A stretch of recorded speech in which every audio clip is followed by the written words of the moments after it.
আসসালামু আলাইকুম সবাইকে। আজকে আমি আপনাদের সাথে শেয়ার করব নাজাতকে নিয়ে বের হলে ওর ব্যাগে যা যা থাকে। ফার্স্ট ইন নাজাত ব্যাগ। শর্ট ট্যুরের জন্য আমরা বেরোচ্ছি, তো 1-2 ঘন্টার জন্য আর কি যাব। তো সেই জন্য আমি যখন নাজাতের ব্যাগ প্যাক করি, তো 1-2 ঘন্টা বা 3 ঘন্টার জন্য কোথাও গেলে আমি কিভাবে কি নেই নাজাতের জন্য সেটাই আজকে দেখাবো। এটা হচ্ছে নাজাতের ব্যাগ, আপনারা সবাই হয়তো অনেকবার দেখেছেন। আমি শর্ট আউটিংয়ের জন্য গেলে এই ব্যাগটাতেই নাজাতের জিনিসপাতি নেই। এটা একটা থার্মাল ব্যাগ, এই যে ভেতরে এরকম ফয়েল করা।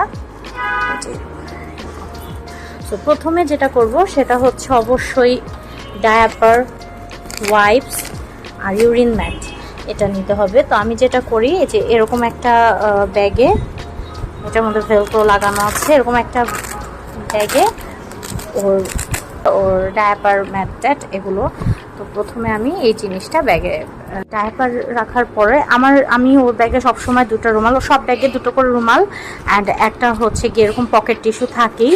এটা আমি এই ব্যাগেও ছিল, আমি আপনাদের দেখানোর জন্য বের করেছি। এই যে 2টো রুমাল আর পকেট টিস্যু।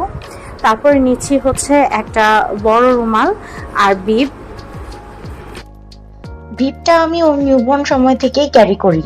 নিয়ে নিচ্ছি এক সেট ড্রেস। আচ্ছা, তারপর যেটা নিব সেটা হচ্ছে গিয়ে ওর সিপি কাপ, এটা অবশ্যই এখন লাগবে। আর তারপরে নিয়েছি হচ্ছে একটা হালকা ইভিনিং স্ন্যাক্স।